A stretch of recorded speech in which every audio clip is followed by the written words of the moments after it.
Welcome back once again, and I thank you for joining me. And today is November 21st, 2023. It's a Tuesday. And I tell you, boy, I have discovered an individual that I would love to share with you. His name is Vince Everett Ellison. He's an author, and this brother knows what time it is. And as I play this gentleman, I'm going to be going into sections.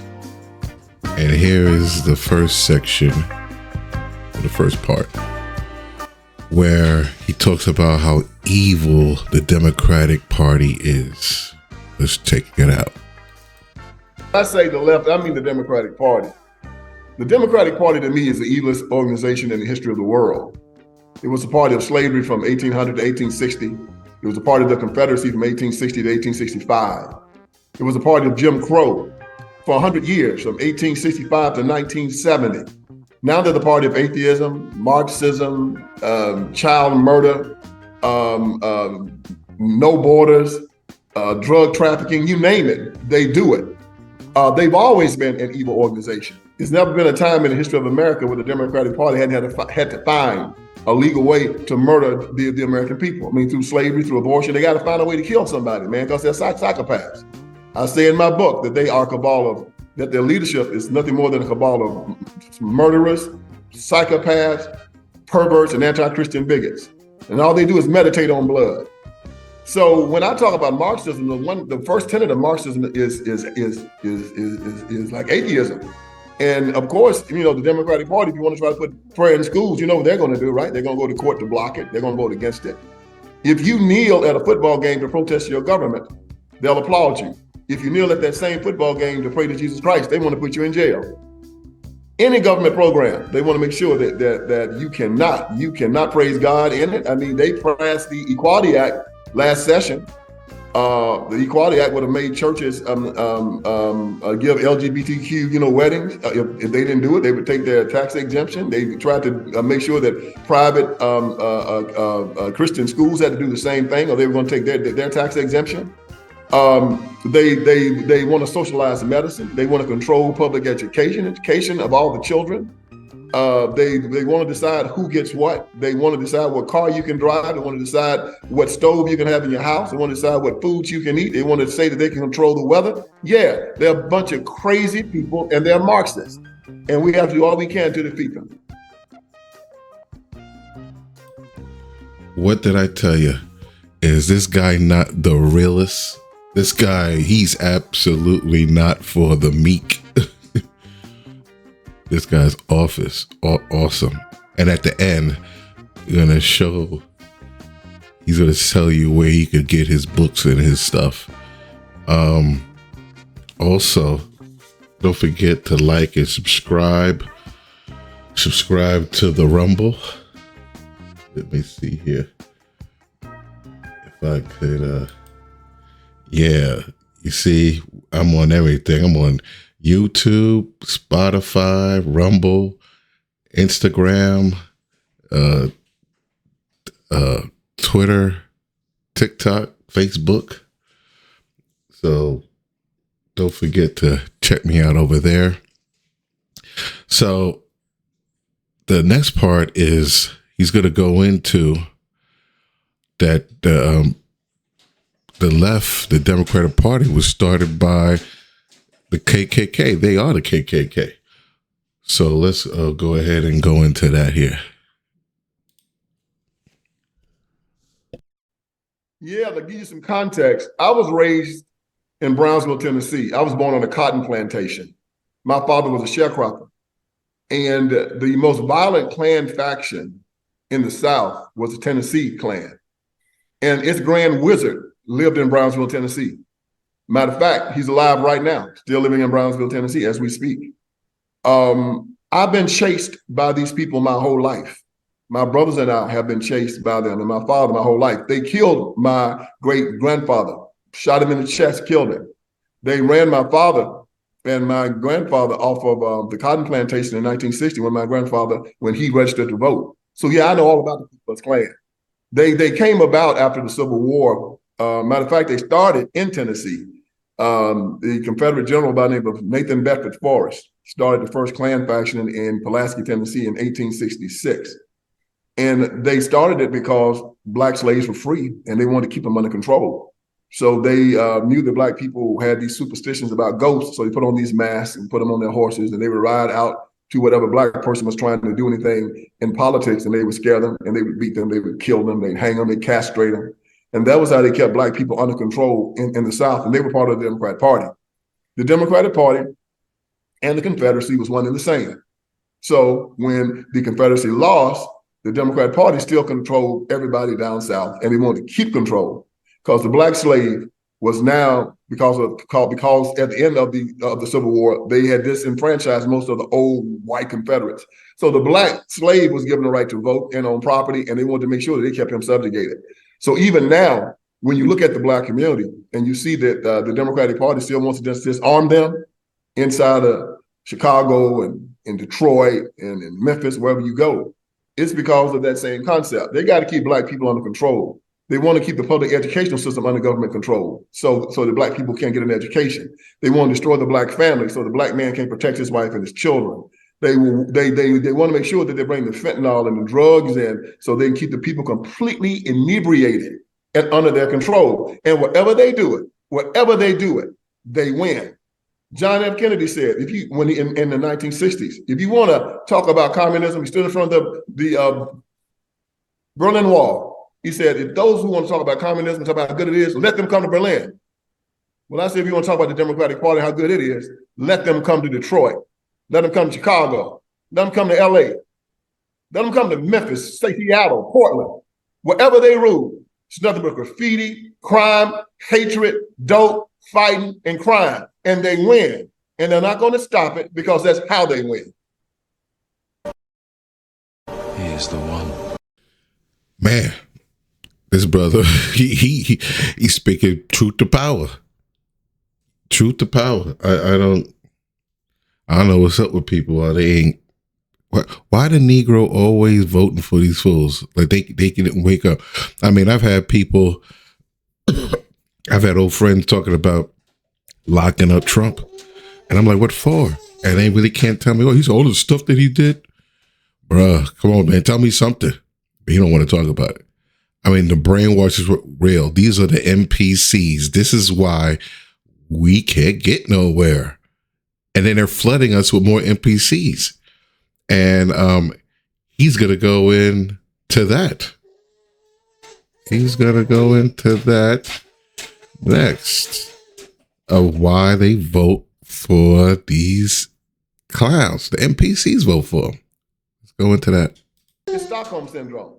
Whenever you take a people and you demoralize them and beat them down, tell them that they're nothing. My first book was on the Iron Triangle. I worked as a prison officer, and I saw all these black men coming to prison. And I asked the black intelligentsia, I said, why are all these young black men coming to jail? I thought we'd overcome.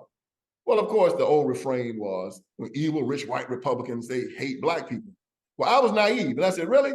So I quit my job in the prison, started working down, and I went into the black ghettos and started a nonprofit. And when I got there, I saw something very, very interesting. I saw no rich white Republicans anywhere. You see a leprechaun before you saw one. But what I did see were a lot of black Democrats making a lot of money off of the chaos. And I called them the Iron Triangle. That was my first book. Most black preachers, most black politicians, and most black civil rights workers. And they were conduits between rich white liberals in the Democratic Party and the poor black people living inside the ghettos. And their job was to make sure that black people voted for the Democratic Party by hook or by crook. It was people like Jesse Jackson, Al Sharpton, NAACP, SELC, James Clyburn, Maxine Waters. Yeah, they care nothing about black people, man. They care about their own selves. They were the iPod version of the house Negro back during slavery times, who stayed in the big house with the master and made sure that the slaves stayed in line. It's the same thing. They are the same party under different management, using different slogans and different words, but the result is the same. Keep black people poor, ignorant, under control and supporting the Democrat Party. And they do it well. You see that? You see that? And they do it very well. And they're going to replace us, where they are replacing us, with these illegal migrants. Because they found some new Negroes to go ahead with their agenda. Going to that. Brother, this is a great replacement theory. Look, and they didn't hide it for a very long time. The one enemy that all of these leftists have is the WASP, the white Anglo-Saxon Protestant. They hate him. He has always been their enemy. Whether you are LGBTQ, whether you are a Marxist, whether you are a hippie, a dopehead, a communist, an atheist, you all have one common enemy. And all these people make up the Democrat Party. The white Anglo-Saxon Protestant, they say, is our common enemy. We must all come together to defeat him. So the one thing they want to do is get rid of most white people here in America. And I'll say it loud. And they're going to do it by having illegals come over here and taking up all the space and having children. Because right now, they're so convinced, white people in America, that abortion is a right, that we don't even replace each other anymore. I think that the latest polls show that our birth rate is at 1.6. To just replace who we have to have at least 2.0. But it's at 1.6. The nation is dying. And what do they say about abortion? Full speed ahead. More of it. More birth control. And then they say, and let the illegals come in. And I'm amazed that white America doesn't see it or don't care about it. Because their main goal is to replace y'all, take you out, and then once you probably get to a certain number, they're probably going to try to kill all of you too. So you better get ready for it. When I heard this, I was like, wow, I had to think about it. And the whole thing is, you look at the so-called whites in America, they are some of the, country landowners, farmers, all these different, trucking industry. I mean, they're into everything. They're running and supplying everything, right? So if you can get rid of them, because they're majority Republican, you destroy the Republican Party. So the ones that are in the thick of being Republican are them. But don't get it twisted. They want to get rid of everybody that don't want to be their slaves. Whoever's not seeking freedom, that's who they want. So that is, and they're using he's going to go into the migrants and your tax money and everything, and pretty much Ukraine setting up money, whatever. But he's going to go into that. Check it out. How can they call it a theory when Joe Biden let 8 million illegals come over the border since he's been president? How can they call it a theory when they're giving free abortions? And if a state doesn't allow you to have an abortion, they'll give you free airfare to go to another state to have an abortion. How can they call it a theory when before Obamacare, you couldn't use government funding for abortion? But now after Obamacare, you can use government funding in Medicaid to get abortion and get birth control. How can they call it a theory when they are pushing this LGBTQ thing where the children under the age of 25 years old, about 25% of them say that they're gay, and gay people don't have children? Yeah, America's dying in real time. And they want to call it a conspiracy theory when you look at the statistics and they say that you don't ever come back from this death spiral. Hell, man, this is real. Western Europe is dying. Vladimir Putin recognized it and said, we're going to put a stop to this. And they're trying to take him out for it. This is real. And the great replacement theory is on. And just like the Europeans had a great replacement theory when it came to the Native Americans, and it took place, yeah, it's coming back in the same exact way. Illegal immigration across the border, and then they're going to start killing white people, and they're going to start teaching, and they're teaching you also to kill yourselves. And all I can do is ring the alarm and tell you. He is the one. Oh, man, you're right. Look. Okay, well, there you go. The conspiracy replacement theory broke down. And if y'all don't know, I mean, I've been seeing that for a while. Ever since it started really popping off, I was like, whoa. And I remember a couple of years back when they were hitting that border and everything, the military was over there and they was like, oh, we can't hold them back. And I'm like, what the hell you do? U.S. military, you can't hold them back? I couldn't believe it. But I guess, it was all in the plan. And that was under Trump.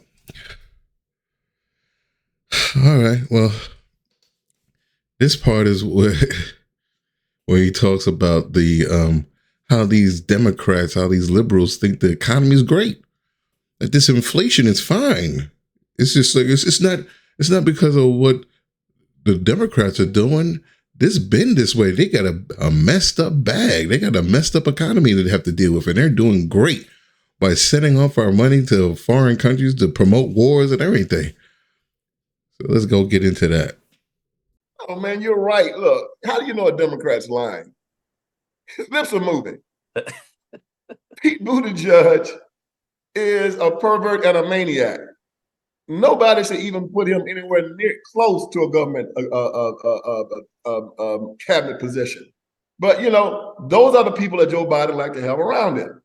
He wants to have this cabinet of we want to have a freak show and call it a cabinet. And people around the world are looking at the United States of America and say, the United States of America has lost its mind. Look, this is a party, the Democrat Party, that wants to castrate little boys and call them little girls. Give double mastectomies to little girls and call them little boys. They believe in 9-month abortion. They believe in allowing demented men to go to the bathroom with your wife and your daughter. Demented men to participate in sporting events with your daughter. Demented men to dress as drag queens and go into elementary schools and shake their behinds in your children's face. Allow the NPCs free reign. Free reign, people. This party is an evil institution. They believe in disarming people in war zones, law-abiding citizens. They believe in allowing sex trafficking and human trafficking across the border. In my book, Crime Inc., that came out this month, I compare them to a mafioso family, a crime family, where, like the mafia, who makes their money off hits, where the Democrat Party makes their money off hits, except they call their hit men Planned Parenthood. They give Planned Parenthood $5 million a year, and they commit 1 million murders a year for money. And then they give their campaign contributions to the Democrat Party. The mafia uses the unions to launder their money. Well, the Democrat Party does the same thing. One of the unions they use is the teachers' unions. They give the teachers pay raises. The teachers then gives part of that pay raise to the teachers' union, and the teachers' unions give 98% of all of their hundreds of millions of dollars of campaign contributions to the Democrat Party. The mafia and organized crime are in league with the cartels, who make billions of dollars. Sex trafficking, drug trafficking, human trafficking. Well, the Democratic Party is in league with them too, because all of those cartels have K Street lawyers and K Street lobbyists that give big fundraisers to Washington, D.C., to the Democrat Party. And the Democrat Party then refuses to close that border and allow fentanyl, drug trafficking, sex trafficking to come across that border. The Democratic Party is in league with all of these crimes and the Crips, the Bloods, because what did they do? They defunded the police, allowing snatch and grabs, laws that say that if you don't shoplift over $1,000, you won't be prosecuted. And right now there are food deserts, and there are stores moving out of San Francisco and Washington, D.C. because people just go in and rob them and the police don't do nothing. Why? Because of the Democrat Party. That's who these people are. Again, an evil institution.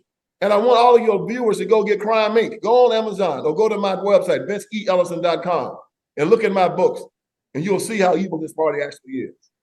He is the one. And let me tell you something. The government, the CIA, created the gangs. They also, the CIA brought in the drugs, right? Now, he about to go real deep now. He about to go into RFK Jr., RFK Jr. and Biden, RFK Jr. and Biden, that how black people have been co-opted by Martin Luther King. Martin Luther King sold us out. I think that's why he did his speech. He was like, yo, I think I done led my people into a burning house. Check this out. I mean, this is just straight facts. This is truth right here. You you heard it first on Absolutely Not for the Meek. Please like and subscribe. Join me on Rumble and BitChute. I got a lot of people on BitChute, and my BitChute people, I need you to subscribe. I need you to subscribe to this channel so I can keep on, so I know you like it and anything like that. Y'all, a whole bunch of y'all watching and everything, but you ain't subscribing. And I need, and also follow me on the other platforms, all the other platforms that I'm on. There's all those platforms are in the link in the bio. All right, let's continue. Biden has always been progressive in some way or the other. Matter of fact, Biden's just been a political animal. Wherever the political winds were blowing, he was going that way. And the progressive movement in the Democratic Party started around 1972. In the chapter of my first book, not my first book, but the first chapter of Crime Inc. talks about how, like the mafia and the triads and MS-13, the Democratic Party of today had a foreign influence. This is not your mother and your grandmother and your grandfather's Democrat Party. They were just a bunch of rabble, a bunch of ignorant Klansmen. This party today is a sophisticated Marxist communist construct. And let me explain. The civil rights movement was infiltrated by communists in 1956. Martin Luther King Jr., and in my book, Crime Inc., I prove all of this, and also 25 Lies, I prove it. Martin Luther King Jr. was recruited by the #1 communist in America by the name of Stanley Levinson. Stanley Levinson, and there's a Netflix movie about this guy right now. Barack Obama and Michelle Obama did it. Bayard Rustin introduced Stanley Levinson to Martin Luther King Jr. Mind you, Stanley Levinson was the #1 communist in America. The Comintern had given the communists and the civil rights movement a specific goal. They said they wanted them to turn the Black community into a replica of the communist bloc, and they did. So Martin Luther King Jr. does this "I Have a Dream" speech, right? People say it's the greatest speech of the 20th century. That speech turned the Declaration of Independence on its head. And let me explain. Okay. Martin Luther King Jr. said in that speech, a line that put a poison pill in the minds of America. And it pains me to say this about Martin Luther King Jr. being a Black man, him being an icon in my family. It pains me, but it's true. King said in that speech, 100 years after the Emancipation Proclamation, the Negro is still not free. That was a lie. I was born free. My freedom is a gift from God. According to Thomas Jefferson and John Locke, my freedom is an unalienable right given to me by God. According to John Locke in his second treatise of government, an unalienable right is irrevocable, non-transferable, and unsellable. Jesus Christ affirmed that when he said that he who the Son has freed is free indeed, and that I came to free you if you are a Christian. All through the New Testament, they talk about how Christianity is freedom when you accept it. However, Martin Luther King Jr. said in that speech that we were not free. 5 times in that speech, he said that we were not free. Even at the end of it, he said, on some certain day, we'll be free at last, free at last. Thank God Almighty, we're free at last. No, I was born free. So he put in the minds of Black America and all America that we had to go to government for our freedom, where before then, we all believed that we had to go to God for our freedom. Our Declaration of Independence said that our freedom was unalienable. It came from God. We used that concept to take down King George because King George said he was sovereign. We said, no, God is sovereign. So King contradicted Jesus Christ and the Declaration of Independence. He said, they asked him, when will we be satisfied? He said, we will never be satisfied. In the same speech, not until justice rolls down like water and righteousness like a mighty stream. Well, that was a fancy way of saying never. According to the Christian religion, we are supposed to live in a state of perpetual peace and satisfaction. Jesus Christ, when he left to go to heaven, he said, my peace I leave with you. Instead, King said no. He said, we're going to use coercion, which again, the person that uses coercion is one of the 11 people who will not enter the kingdom of heaven. They're extortionists, but they use coercion, sit-ins. I'm going to aggravate you with sit-ins. I'm going to shut you down. I'm going to boycott you. Man, that sounds like the cults. That sound like Dr. King was a cult leader. And most of these preachers are. These preachers ain't shit. You got any preacher talking some crap to you? Like, yeah, okay. Leave him alone.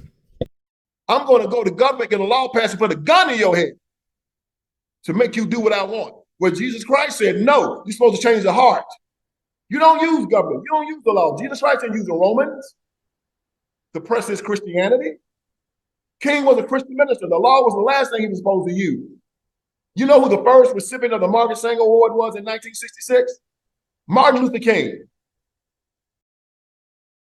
Do you know who Margaret Sanger is? Planned Parenthood. Murder of black people, black children. Damn, he going in on them. He know what time it is. I suggest you get his book. Wake up. Do you know who put the man out clause in welfare?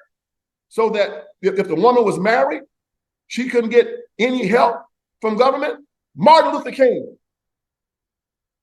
He was excommunicated from the black church in 1961 and started his own religion. Yeah, read Crime Inc. You'll get it all. All of it is irrefutable. And also get my documentary, Will You Go to Hell for Me? You'll learn things you never learned before about Martin Luther King Jr., the civil rights movement. And then how the communists jumped from the civil rights movement after King died and took over the Democratic Party in 1972. And it's been a Marxist party going that way up until now. Barack Obama made it a reality. He is the one. Man, listen. Oh boy, you on fire. You on fire. And I mean, the NPCs got to wake up. They got to wake up and get along with the program. Oh my goodness. There she goes again. All right, let's continue. Yeah, the black preachers are the main culprit behind all of that. Yeah, let's go into these black preachers, how they use the black preacher. They sold out. The black church is sold out to the government. They're agents. All right, check it out. Back during the civil rights movement, they allowed a lot of white liberals to get involved in the black church. Should have never allowed that to happen. The black preacher's job was to take his congregation and make them, get them prepared to live in the presence of Jesus Christ forever. Instead, they allowed all these white liberals to come into the church and make the black church, which is an oxymoron. There's no black church. It's just a church.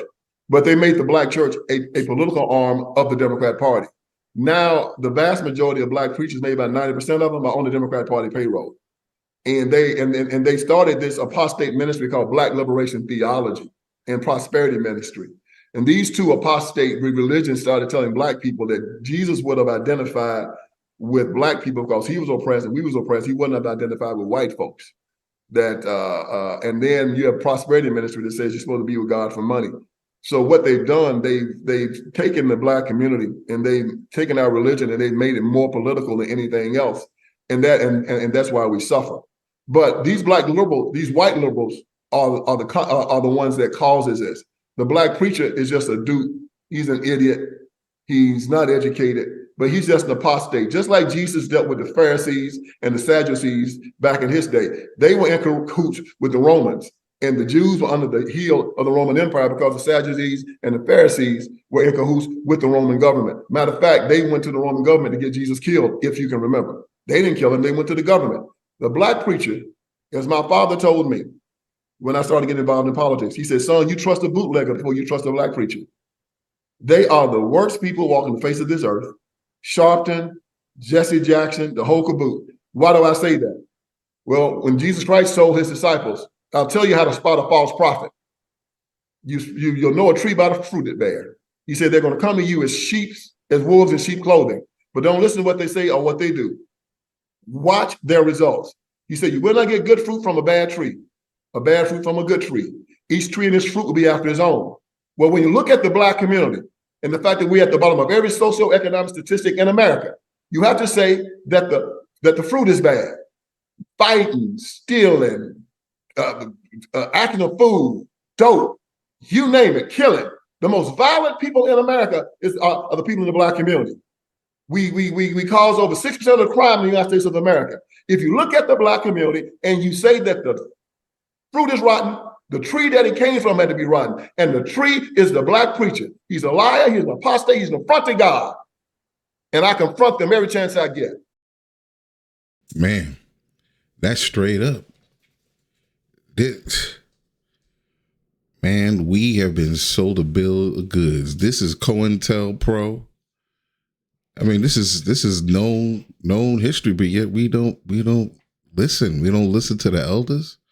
A lot of our elders were so stupid. They were NPCs too, that they didn't know better. And that's why they vote Democrat. Means pass it down. Whatever. I mean, our people waking up, but I mean, damn, man, it's about too late. But replaced. He's gonna go in next. He's gonna go in and talk about his how you can check out his stuff and everything. And I highly suggest you get it. Let's get him finish up and everything like that. And that'll be it. Until next time. They can go to my website, vinceellison.com. That's vinceellison.com. You can go to my website. All my books, my documentary, my blogs are there. If you just want to take a shortcut, just go to amazon.com, put in Vince Ellison books, and it'll show up and you can buy it to be there in 2 days. Or you can just get in your car, drive through your local bookstore. It should be on the shelves. But Crime Inc., 25 Lies, Iron Triangle, my documentary, Will You Go to Hell for Me? Will change the way you see politics here in America. It will open your eyes and let you understand that if you are a Christian and if you are a Jew or a Muslim and you're voting for the Democratic Party, you are sending your soul to hell. They are an evil institution. Wherever they rule, they kill and destroy people. And we have to stop it.